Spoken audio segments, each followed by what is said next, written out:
You keep asking yourself why women don't respond to you, why every conversation feels like you're pushing a boulder uphill. The answer sits right in front of you, sharp as glass. You try too damn hard. You chase. You perform. You reach for her like she's oxygen, and women sense that hunger instantly. It's not attractive. It's desperate. And somewhere inside, you know it. You feel that twist in your gut when you speak too fast, laugh too loud, or explain yourself when no one asked.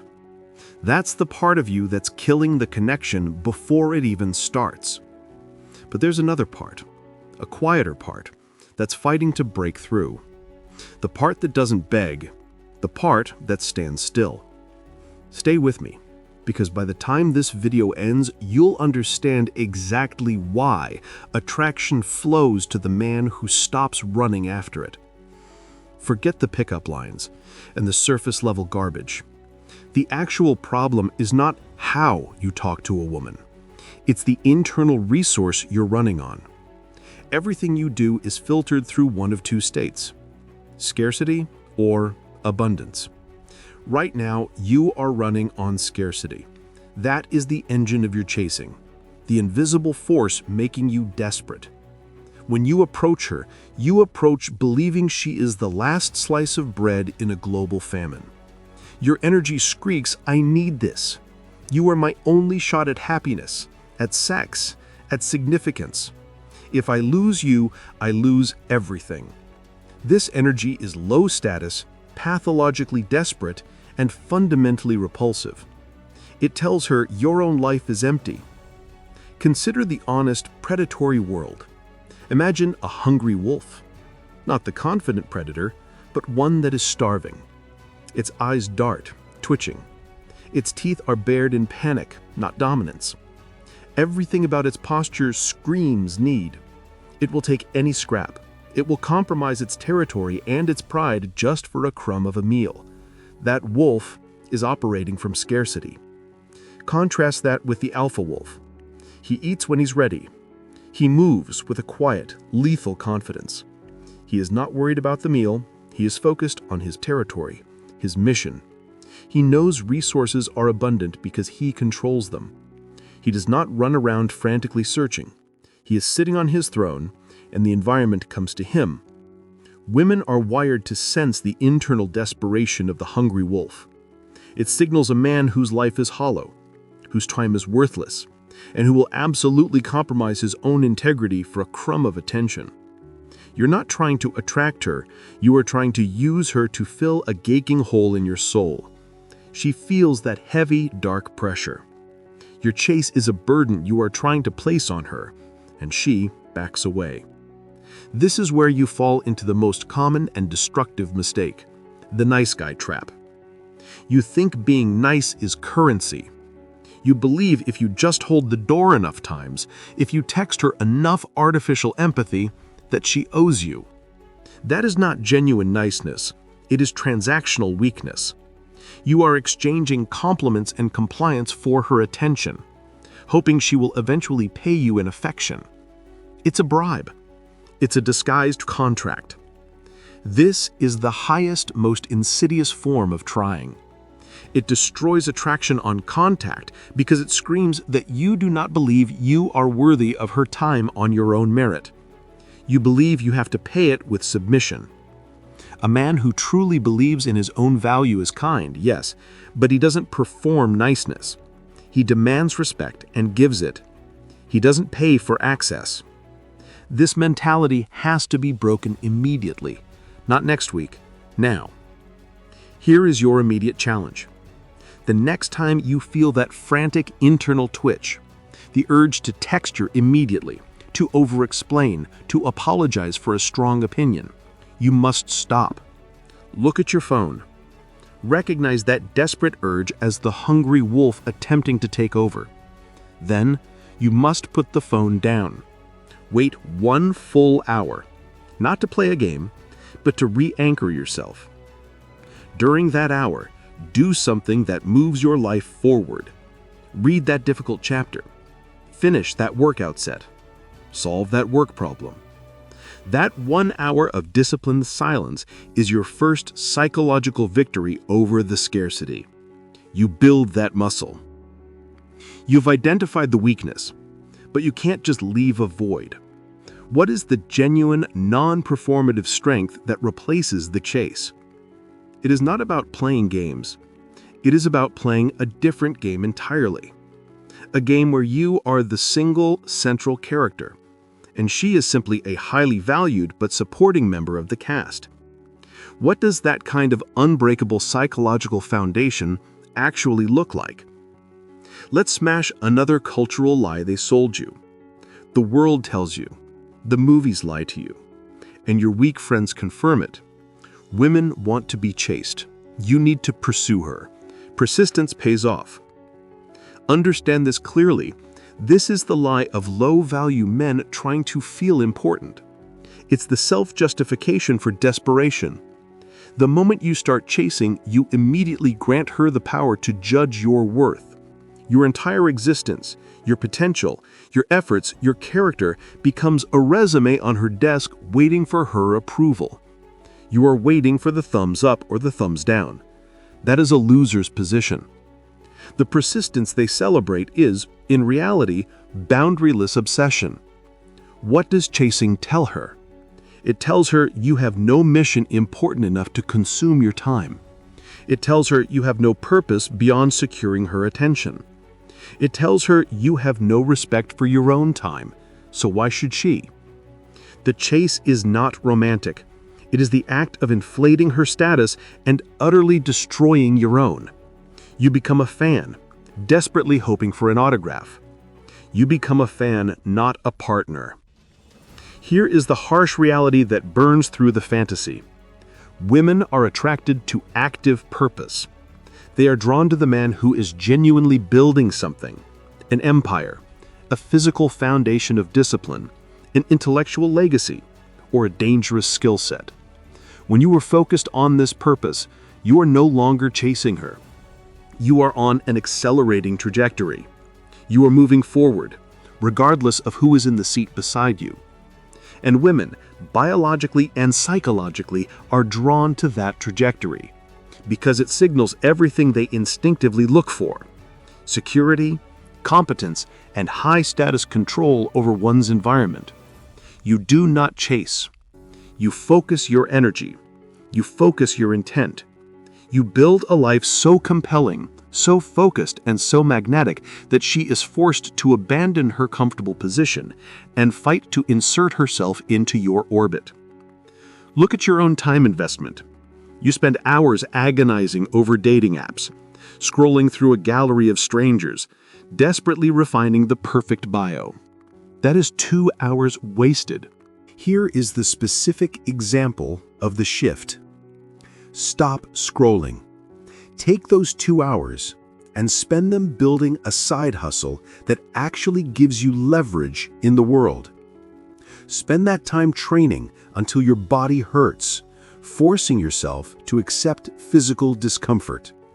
Spend it reading a dense, difficult book that sharpens your mind.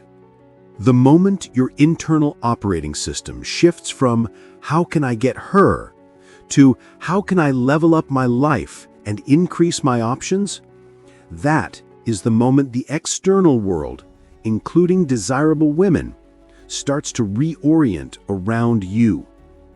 You become the center of gravity, not the supplicant begging for scraps at the periphery. The effort doesn't stop. It just gets redirected from a desperate external plea to a ruthless internal forging. This psychological realignment leads us directly to the mental hack that completely rewires your interactions from the ground up. This is the only trick you will ever need, because it is no trick at all. It is a fundamental, non-negotiable shift in your perception of your own value. This is not a list you check off. This is the flow of your new reality. You understood the scarcity trap and the lie of the chase. Now you are ready for the surgical replacement of weakness with unshakable strength. This is the operating system upgrade. Step 1. Re-establish the frame. The frame is your inner world. It is the unbreachable fortress of your values, your boundaries, and your non-negotiables. When you operate from a solid frame, everyone else, including the most beautiful woman you've ever met, is operating within it. Your values are the supreme law of the land. The goal is not her approval. The goal is the ruthless defense of your frame. You aren't seeking completion. You are seeking someone compatible with the successful, challenging life you are already running. Let's use the shock example to make this clear. You're on a date. She is 20 minutes late. No text. Your old self excuses it, laughs it off nervously, and instantly asks what she wants to drink. You swallow your resentment. You just signaled your time is cheap. The new man doesn't engage the drama. He says, without anger, without emotion, but with finality, I operate on time. My time is non-refundable. If this happens again, we won't be meeting again. That is not a threat. It is an authentic boundary. It is the unapologetic statement of your reality. That is the difference between a beta man hoping for a chance and an alpha man protecting his reality. The latter is terrifyingly attractive because it proves you prioritize your life over her presence. She instantly realizes she has to meet your standard. Step 2. Embrace the discomfort of honesty. The filter. You have been trained to be agreeable, to nod and smile and say what you think she wants to hear. This is self-emasculation. Stop saying what you think she wants to hear. If you genuinely hate her favorite band, say it. If you disagree with her take on work ethic, argue it, firmly using logic and principle. Your mission is not to qualify yourself to her. Your mission is to qualify her to you. Your honesty acts as a high-powered filter. Any woman who runs because you have a strong opinion wasn't meant for your frame anyway. This leads to the core call to action. You must begin right now.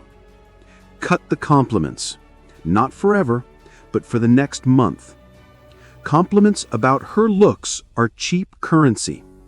They reinforce the idea that her value is passive. Instead, offer observations of competence. Tell her, you've built a fascinating career. That level of persistence is rare. You are showing you value what she built, the discipline she earned, not what she was born with. This instantly forces her to respect you and work to earn your attention by demonstrating her character and competence. She has to engage you, not just be there. Step 3. The so what power principle. Emotional detachment. This is the final shield. This is the ultimate proof that her presence is additive to your life, not essential. She cancels a date last minute. She takes 3 hours to respond. Your inner dialogue must be immediate and final. So what? Her action is a data point about her reliability. It is not a verdict on your worth. You immediately return to your mission. You fill that time with work, with training, with silence. You refuse to let her actions dictate your emotional or scheduling state. Look at this real-world scene. You're at a crowded bar. A stunning woman makes eye contact and smiles. Your inner voice screams, "Quick, say something clever. Don't look away, you'll lose your chance." Fear of loss drives you. The new, untouchable voice assesses calmly. Interesting. She initiated. I'm busy right now focusing on my drink. Or thinking about the deal I closed today. She can approach. You hold your purpose. You do not break your focus.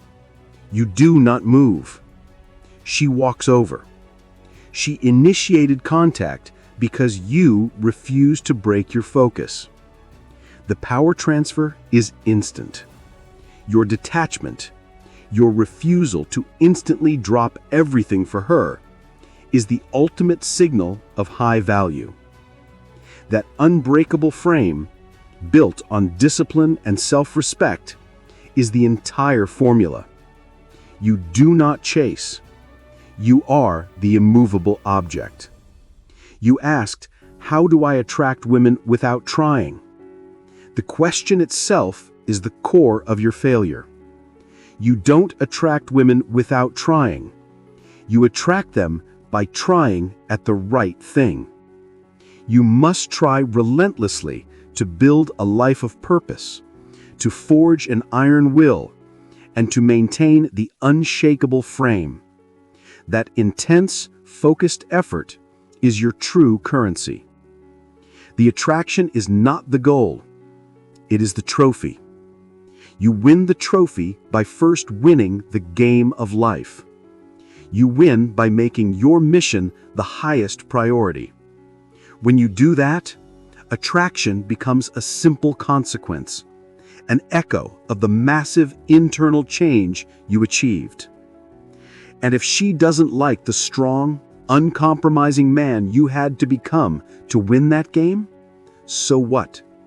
Her opinion is irrelevant to your purpose. If you're ready to build a kingdom that women will fight to be a part of, hit subscribe right now. Drop a comment below with the word frame if you're ready to face the discomfort of self-honesty and evolve. Smash that like button and share this video with the weak man who needs to hear this truth. See you in the next video.